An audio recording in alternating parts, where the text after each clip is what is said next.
Selamat berjumpa kembali dalam layanan audio Sahabat Seperjalanan. Hari ini adalah hari Senin 18 Mei 2026. Tema renungan saat teduh kita adalah berjudul Kesabaran adalah Kemenangan. Firman Tuhan terambil di dalam Roma pasal 5 ayat 3 sampai dengan ke-6. Roma pasal 5 ayat 3 sampai dengan ke-6. Demikian bunyi firman Tuhan.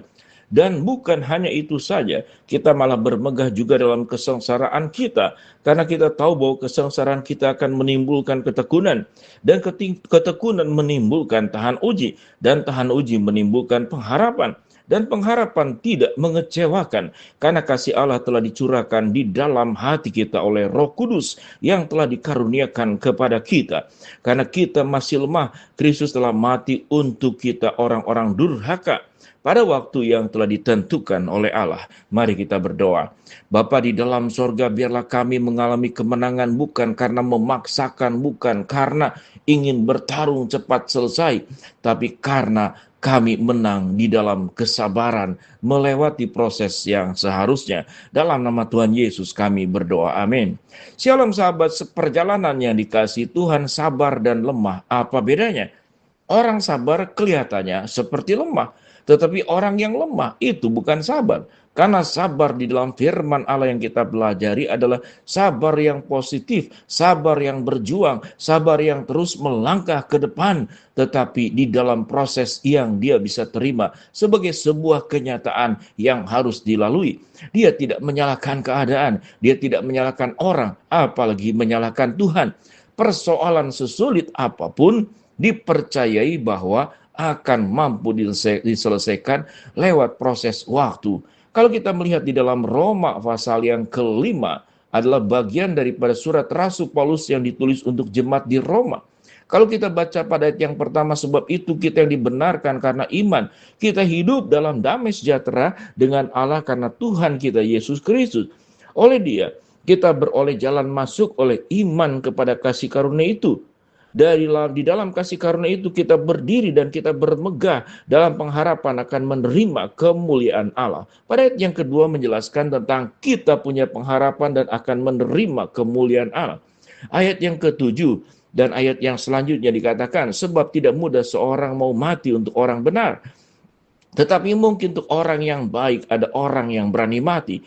Akan tetapi Allah menunjukkan kasih-Nya kepada kita oleh karena Kristus telah mati untuk kita ketika kita masih berdosa. Lebih-lebih karena kita sekarang telah dibenarkan oleh darah-Nya, kita pasti akan diselamatkan dari murka Allah.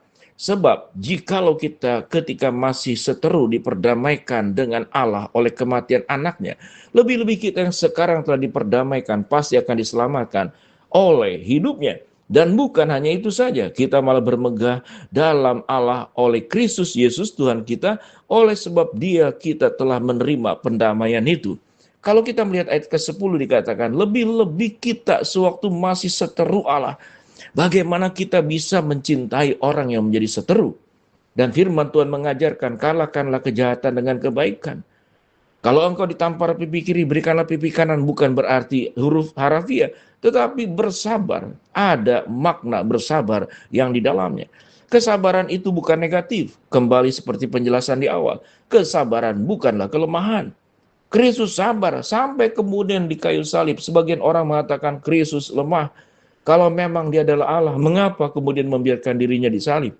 Diolok-olok, dihina. Kalau engkau memang raja orang Yahudi, Mesias yang dijanjikan itu, turunlah engkau dari salib, maka kami akan menyembah engkau, maka kami akan percaya kepada Tuhan. Maka ada pemahaman yang berbeda bagi orang Israel sebagian dan orang-orang Romawi pada waktu itu yang menyalibkan Yesus. Kemenangan itu adalah dengan pedang. Tetapi Kristus datang, kemenangannya adalah karena Dia bisa menyelesaikan dengan sabar dan tabah, melewati penderitaan yang begitu berat sampai mati di atas kayu salib. Ada tujuan yang berbeda. Yang satu kemenangan, yaitu kemuliaan dunia. Yang satu adalah kemenangan, menyelesaikan karya keselamatan yang Tuhan genapi di dalam Kristus Yesus, agar kita tidak mati di dalam kekekalan, tidak mati di dalam siksaan yang kekal di neraka nanti. Kita dimenangkan. Sehingga yang membuat seseorang sabar adalah tujuan hidup.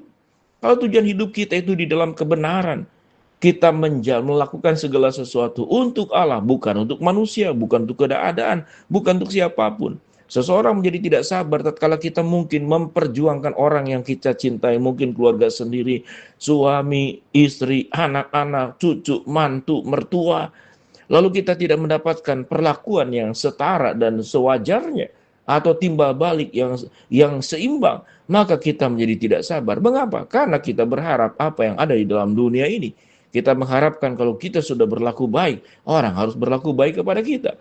Yesus, kalau kemudian prinsip itu menjadi prinsip daripada kehidupan Yesus, tidak selesai karya keselamatan Yesus. Dari lahir saja diperlakukan tidak baik, dikejar-kejar akan dibunuh anak-anak di bawah 2 tahun. Yesus kembali mungkin ke surga kalau pemahaman kita adalah pemahaman secara manusiawi.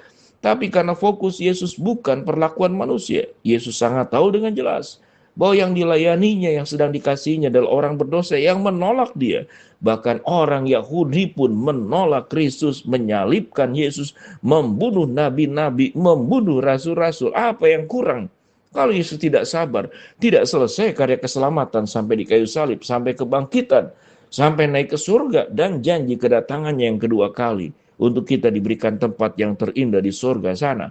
Sehingga biarlah apa yang dilakukan Kristus dan orang-orang yang sudah menjadi teladan dalam kehidupan kita yang kita lihat, orang-orang percaya yang ada di dalam Alkitab, kita menjadi orang yang sabar. Kesabaran bukanlah kelemahan, kesabaran bukanlah kekalahan, kesabaran itu adalah kekuatan, dan kesabaran itu adalah kemenangan. Kalau kita sudah menjalani, melewati masa-masa sulit, meyakini bahwa kita berjuang untuk kemuliaan Allah, seperti yang firman Tuhan katakan, kita bermegah dalam pengharapan akan menerima kemuliaan Allah. Pada ayat yang kedua dalam pasal kelima. Demikian juga hidup kita akan seperti demikian. Kita akan bermegah karena pengharapan kita kepada Allah. Dan kita melakukan semuanya buat kemuliaan Allah. Bukan penerimaan dari manusia. Sehingga kalau engkau sudah melakukan yang terbaik, engkau sudah melakukan apapun dengan semaksimalnya, lalu engkau tidak menerima respon seperti yang engkau harapkan, jangan berharap kepada dunia ini. Karena dunia ini bukan Tuhan. Dunia ini seringkali melakukan justru perkara yang sebaliknya. Dunia ini dipenuhi dengan orang-orang yang berdosa, dengan niat-niat dosa, dengan keserakahan, memanfaatkan, habis manis sepadi buang. Apakah sahabat seperjalanan pernah mengalami pengalaman seperti demikian? Setiap orang pasti pernah mengalami habis manis sepadi buang. Lalu kita menjadi luka hati, luka batin, hidup dalam kepahitan. Mengapa? Karena kita berharap kepada dunia ini. Kalau kita melakukan segala sesuatu dengan pengharapan hanya kepada Allah, ada kemuliaan Allah yang kita lakukan karena hidup kita di dalam kebenaran.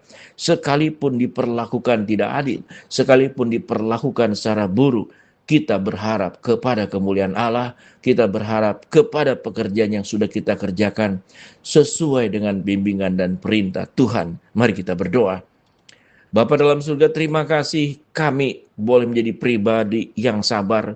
Karena sabar bukan kelemahan, tapi kekuatan. Sabar bukan kekalahan, tapi adalah kemenangan di dalam Tuhan Yesus. Bila kami menjadi orang-orang yang seperti demikian. Hamba-Mu berdoa sahabat seperjalanan yang sakit Tuhan jamah sembuhkan. Yang sedang menghadapi masalah Tuhan bukakan jalan. Yang sedang berdoa mengharapkan sesuatu, Tuhan kabulkan sesuai dengan waktu rencana Tuhan yang terbaik. Di dalam nama Tuhan Yesus, biarlah kami menjadi pribadi-pribadi yang sabar. Karena sabar adalah kemenangan dan sabar adalah kekuatan. Amin. Shalom, Tuhan memberkati kita semua.